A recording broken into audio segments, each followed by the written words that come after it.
Hello, everybody. For an unknown reason, Zoom didn't record our session yesterday. Yeah, it's sad because it was a very good moment that must be recorded. But no worries. I'm gonna do a walk through the presentation, telling a little bit what we did, just to have this with you and to remember the moments we had yesterday. Okay, so. We started the presentation doing the squiggle monsters. It was very fun to warm up.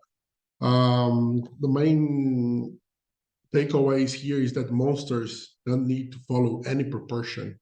You don't need to follow any rules of proportion or symmetry to create your monsters. So you can start by doing a squiggle and start creating monsters like this one that completely this one I created that is completely asymmetric and completely it's not following any rule of proportion, you know.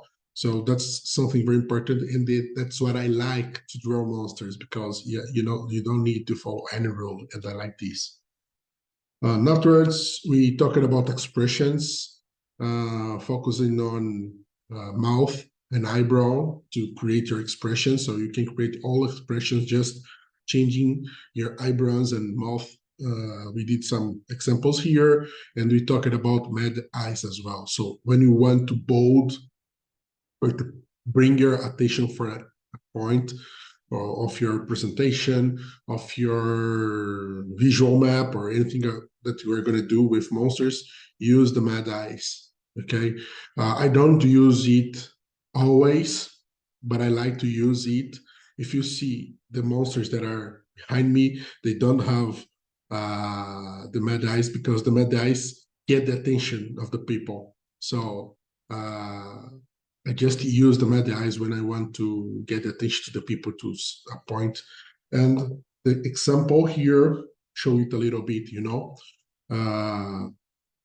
This point here is marked with a lot of red lines here. This part here. It was a visual facilitation about slicing problem on an agile session we had. I created these to bring the people's attention to this part of the drawing. And if you see all of the other characters here, even the monsters one here on this part down, I don't have my dice. So it's where I use my dice just to bring attention to bold the point in the visual facilitation I'm using. It's helping me somehow, you know.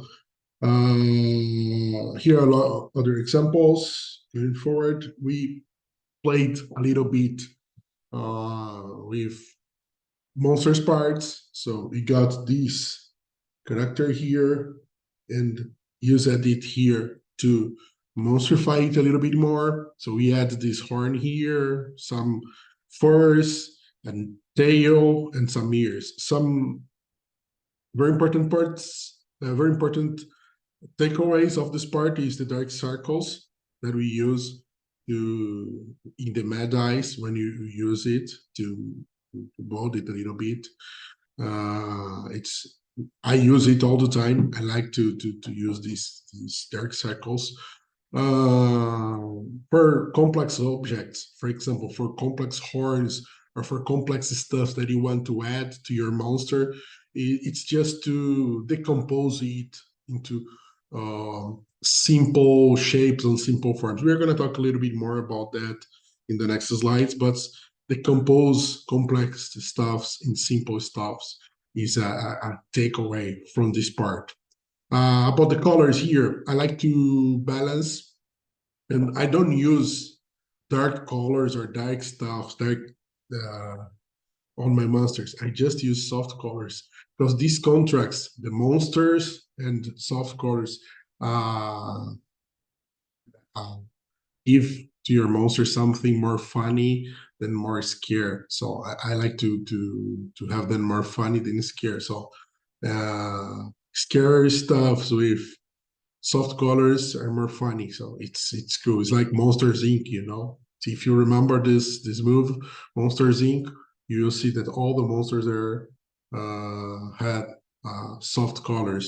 You remember Sullivan, Kowalski? So yeah, that's why I'm use this kind of stuff. You know, tails and other parts. You can use the parts to connect your monster with the context. For example, if we're talking about listening, and if you're in a facilitation in your team and you want to say that the team is not listening too much, you can draw very small ears here.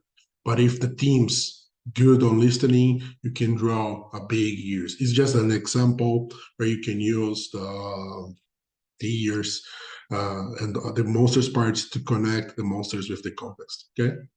Going forward, we went deep into decomposing the parts.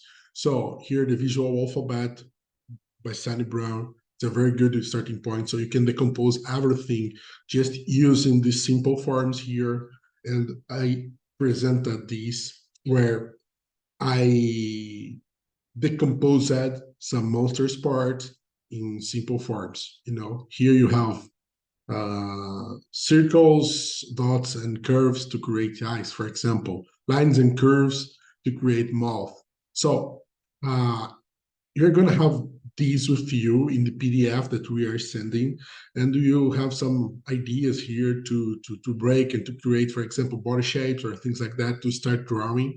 But always remember, if you want to add anything to your monster, like we did here, we did other different stuffs here, you can decompose it using the simple forms that I'm showing here. You just need to learn these forms here to draw everything. So it's funny. You have to try it a lot to understand it and to have it as a tool, you know. But it's really, really nice. And another thing that I written is about monster samples. So you can create monsters to express stuffs, express many things, and you can put more than one expression together. For example, here, no, let me show you here. For example, that you have voiceless and confused. You can have the voiceless and confused monster. So you draw one emotion, two emotions, and put these all together, combining things. And if you see the shape is from one, the horn is from the other, the eyes is from the other. So really mixing the monsters. And if you have a context, it's very powerful to connect, indirectly connect these things with the context we're talking about.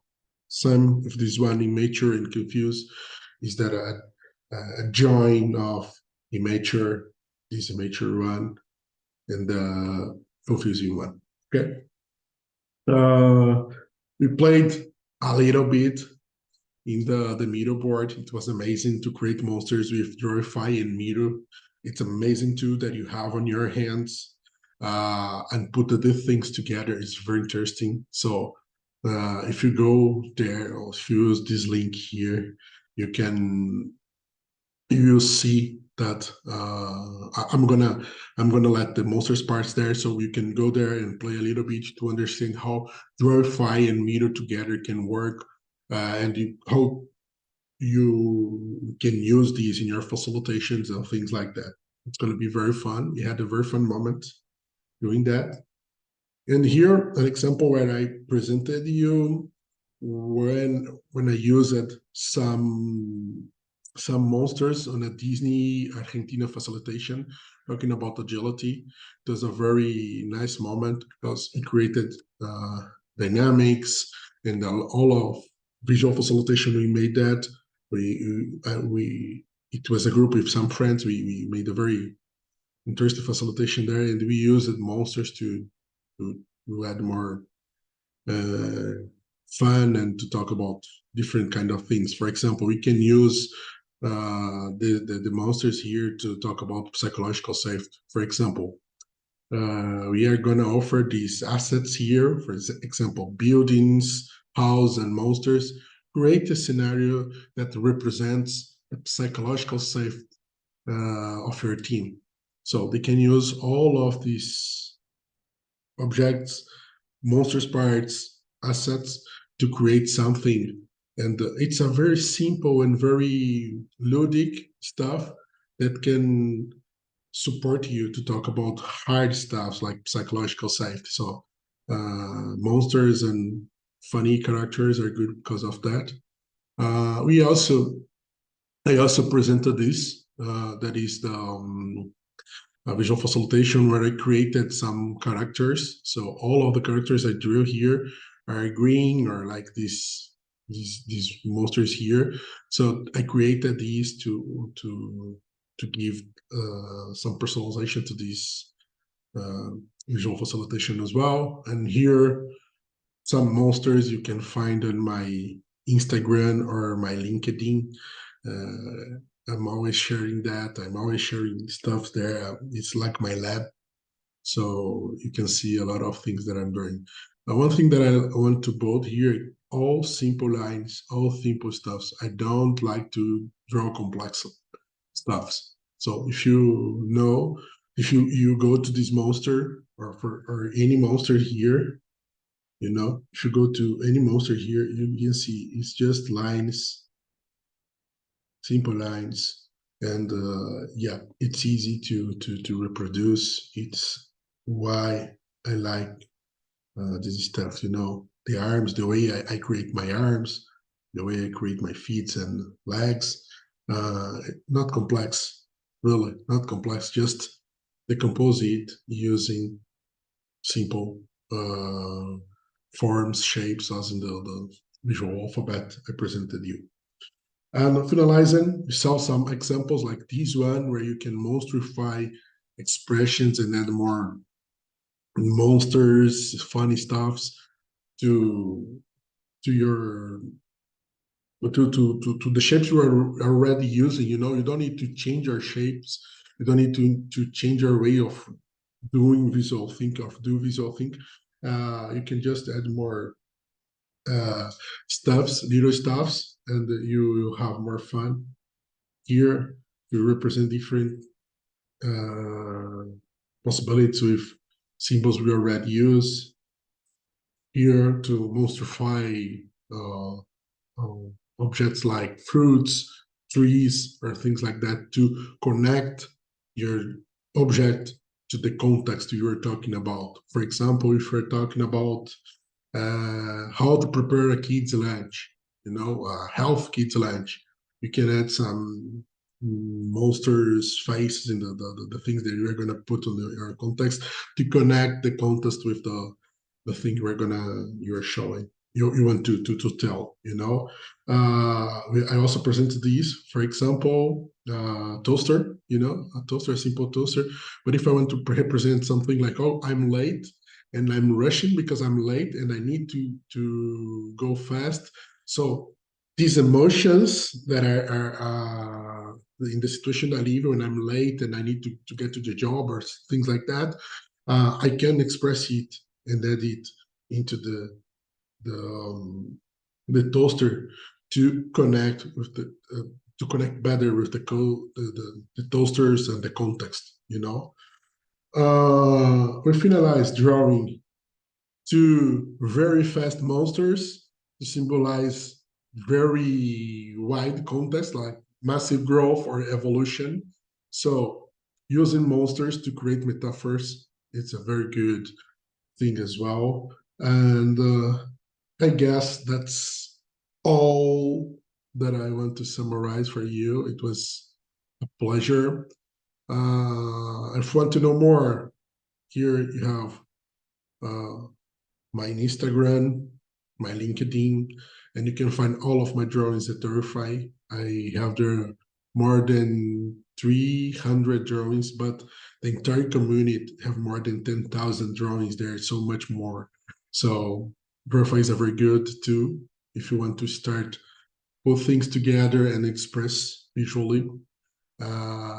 Yeah, see you soon. It was a pleasure.